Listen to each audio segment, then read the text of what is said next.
¿En qué consiste la práctica número 5? Es para la determinación de receptores, pero más que todo receptores enfocados al de los 5 sentidos, ¿ya? Acuérdense que los receptores de los sentidos son mucho más especializados que los otros. Entonces, el fundamento teórico. Primero hablando del sistema olfatorio, vamos a ver que el sistema olfatorio discrimina los diferentes olores. O sea, si hay, si hay un olor, supongamos, un olor a cebolla, y hay otro olor que sea un perfume que huela a flores, ¿ya? Entonces, el sistema olfatorio es capaz de distinguir esos dos olores, ¿ya?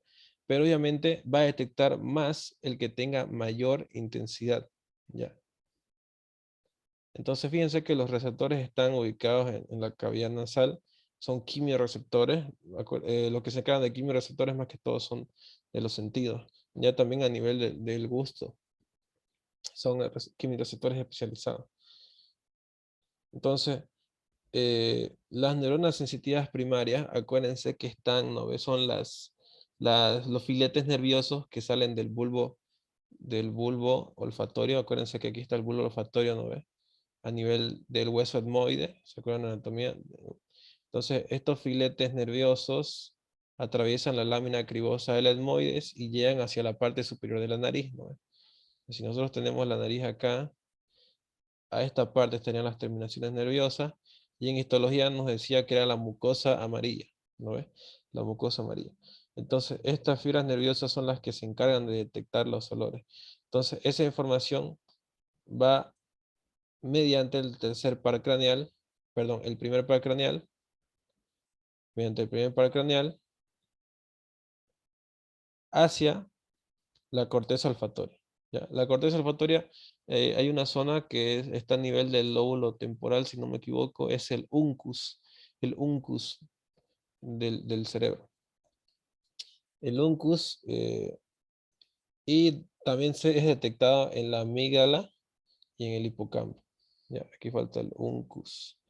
¿Cuál es el más importante de todos estos? El hipocampo. ¿Por qué? El hipocampo, si ustedes buscan en internet, el hipocampo es una estructura primitiva que tiene el cerebro humano, ¿ya? Ese hipocampo se le dice hipocampo porque tenía la forma de caballito de mar, ¿no? El hipocampo está más desarrollado en algunos animales. ¿Por qué? Porque el hipocampo primitivamente al ser humano eh, nos daba, o sea, ¿cómo lo voy a explicar? La conciencia para tomar decisiones. Era importante para tomar decisiones, ¿ya?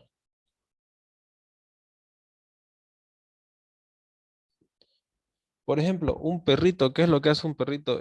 Un perro, cuando le das comida, primero huele, ¿no ve?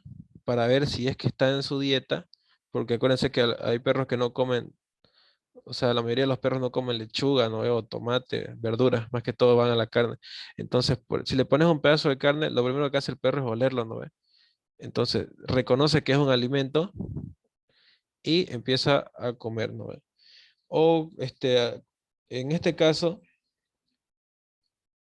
los seres humanos, esta función la tenemos atrofiada, ¿ya? Porque nosotros ya hemos desarrollado unos sistemas mucho más complejos para tomar decisiones. Pero por así decirlo, primitivamente esa era la función. Aún la mantenemos, esta función, pero ya casi atrofiada en el hipocampo. ¿Ya? Y aparte del hipocampo es lo que se cree que el hipocampo, yo leí un libro, se cree que el hipocampo se desarrolló todo lo que es el sistema límbico. Ya el sistema límbico encargado de las emociones, el sistema límbico.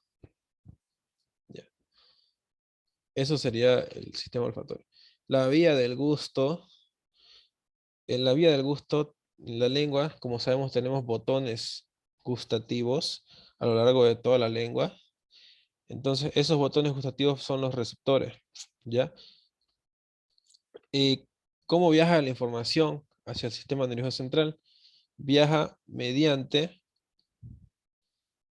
cuáles eran los nervios, los pares craneales encargados de la sensibilidad de la lengua, eran el glosofaringeo. El glosofaringeo era el nervio vago y, ¿cuál me estoy olvidando? El facial me estoy olvidando.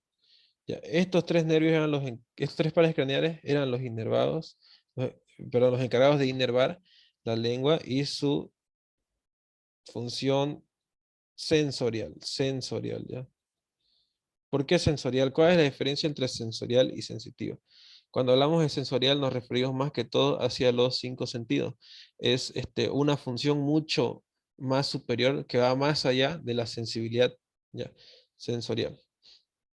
En este caso es la función del gusto, ¿ya? Entonces fíjense cómo a través del nervio cuerda del tímpano, que es del séptimo par, el nervio glosofaríngeo y el nervio vago van hacia el encéfalo, ¿ya? Y también, fíjense que también termina en la corteza gustativa. Exactamente, no me acuerdo qué área de Brodmann es la encargada del gusto, ya, pero tiene en la corteza frontal, si no me equivoco, en la corteza frontal tiene su propia zona que se encarga de detectar los sabores, en la ínsula, sí, en la ínsula y también en la corteza frontal, en esas dos partes, ¿ya? ¿Cuáles son esas papilas gustativas? ¿Qué es una papila gustativa? Una papila gustativa es el conjunto de botones gustativos. Fíjense, este es un botón gustativo, este es otro botón, este es otro botón, este es otro botón. Y así, la agrupación de estas papilas, perdón, de estos botones nos forman las papilas, ¿ya? Las papilas caliciformes, estas papilas caliciformes, fíjense que forman la B lingual, ¿no ve? En histología nos decía que forman la B lingual y son las más especializadas. Ya son las más especializadas. Luego están las papilas, las filiformes. Estas filiformes no contienen botones gustativos. Solamente son para dar sostén al tejido de la lengua, ya. Estas no tienen botones gustativos, por lo tanto no detectan la sensación del gusto, los diferentes sabores, ya. Esta es una pregunta en histología, si no me equivoco, ¿cuál de todas estas es la que no presenta botones gustativos, no detecta el gusto? La filiforme. Luego están las foliadas, que se encuentran al lateral de la lengua. Y por último están estas eran las, ¿cómo se llamaba? Pues, Em, a ver, no me acuerdo, no me acuerdo cuáles eran estas. Vamos a, buscar.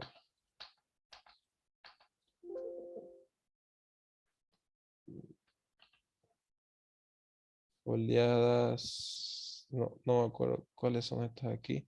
Las fungiformes, las fungiformes que se van a encontrar en la punta de la lengua. En la punta de la lengua. Fungiformes, caliciformes, foliadas y filiformes. Ya. Entonces, ¿qué es lo importante? Esas papilas nos van a detectar los diferentes estímulos del gusto, ya los diferentes sabores. Fíjense que tenemos en la parte de la punta, es donde se detecta con mayor intensidad el sabor dulce. A continuación, en las partes laterales anteriores, el salado. En la parte lateral posterior, el ácido, y en la parte posterior, al nivel de la vela lingual, el amargo. ¿Ya? Después está el sexto sabor, a ver, el quinto sabor, ¿no ve? El primero es amargo, el dulce, salado, ácido, amargo, y el quinto era el umami, ¿no ve? ¿No se acuerdan? Umami, creo que se escribe así, o sin la H, umami, o sabor sabroso, ¿no ve? Que era con cierto químico que ahorita no me acuerdo su nombre, el glutamato de sodio creo que es, ya, el sabor sabroso. que es lo que tiene el aginomen y que uno le pone a cualquier caldo de comida y ya queda riquísimo, ¿ya? Entonces, el sabor dulce es más que todo producido por azúcares, como sean azúcares, ¿ya? También por alcohol esto es importante, y diferentes sustancias, fíjense, esto ya no les interesa mucho. El ácido, el ácido que más que todo se debe a la sal, ¿no ve? A la sal que es el principal. El amargo, que está producido por sustancias que tienen mayormente, sustancias orgánicas que tienen el pH bajo, el pH menor a 7, ¿no ve? Perdón, el ácido es ese y el amargo es el que se encarga más que todo de sustancias orgánicas que tienen una cadena larga de nitrógeno. Esto es importante, ¿ya? Ahora, esta práctica es sencilla, es un poco chistosa. Fíjense, para esto yo les pedí la miel, el azúcar, todas esas cosas. Entonces, a los estudiantes ustedes van a ver en su día que es mucho más complicado.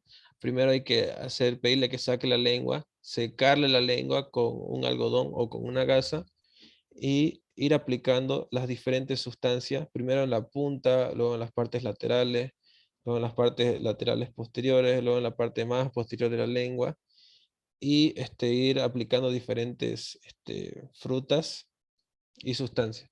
Para eso les pedí el limón, para eso les pedí la cebolla. ¿Ya? Y con los ojos cerrados nos tiene que decir a qué sabe, sabe dulce, sabe amargo, sabe ácido, y también cronometrar el tiempo que dura ese estímulo, ¿ya? Por eso también les pedí las botellas de agua para que se enjuaguen la boca, ¿ya? Que cierre los ojos, que saque la lengua, se le seca la lengua con una gasa y se le pone diferentes sustancias con sabores que sean diferentes, ¿ya? Ahora, algo que quiero aclarar es que estas zonas, esta topografía que tiene la lengua, lo único que nos indica es que a este nivel aproximadamente se detecta más que todo el sabor ácido. A este nivel se detecta el sabor amargo. En la punta de la lengua el sabor dulce. O sea, nos dice dónde hay mayor captación de esos sabores. Pero no significa que, por ejemplo, acá en la topografía del amargo se pueda detectar el dulce, ¿ya? En sí, la lengua puede detectar todos los sabores en cualquier zona, pero estas son zonas donde hay mayor captación de esos sabores específicos, ¿ya?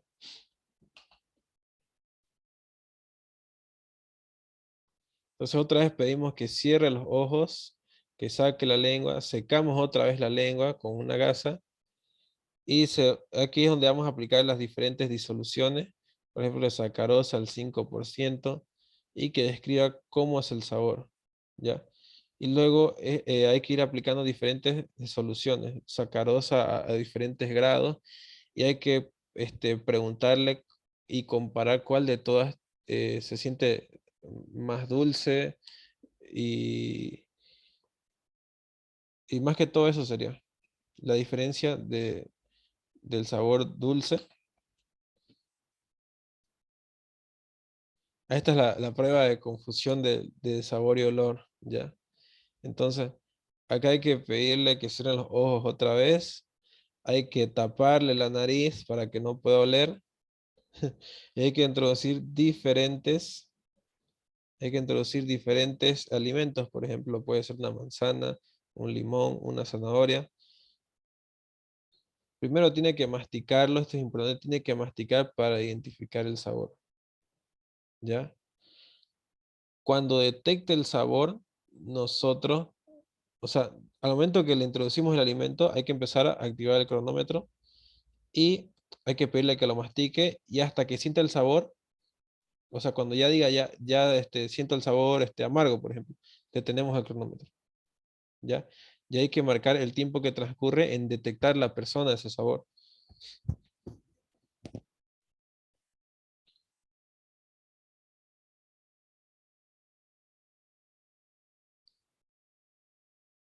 Eh, ya. Ya fíjense que aquí primero es con los orificios nasales destapados y luego tapados. Ahora, ¿en qué, o sea, cuál es el objetivo de esta práctica? El objetivo es que va a haber, va a tardar más en, va a tardar más en detectar la persona,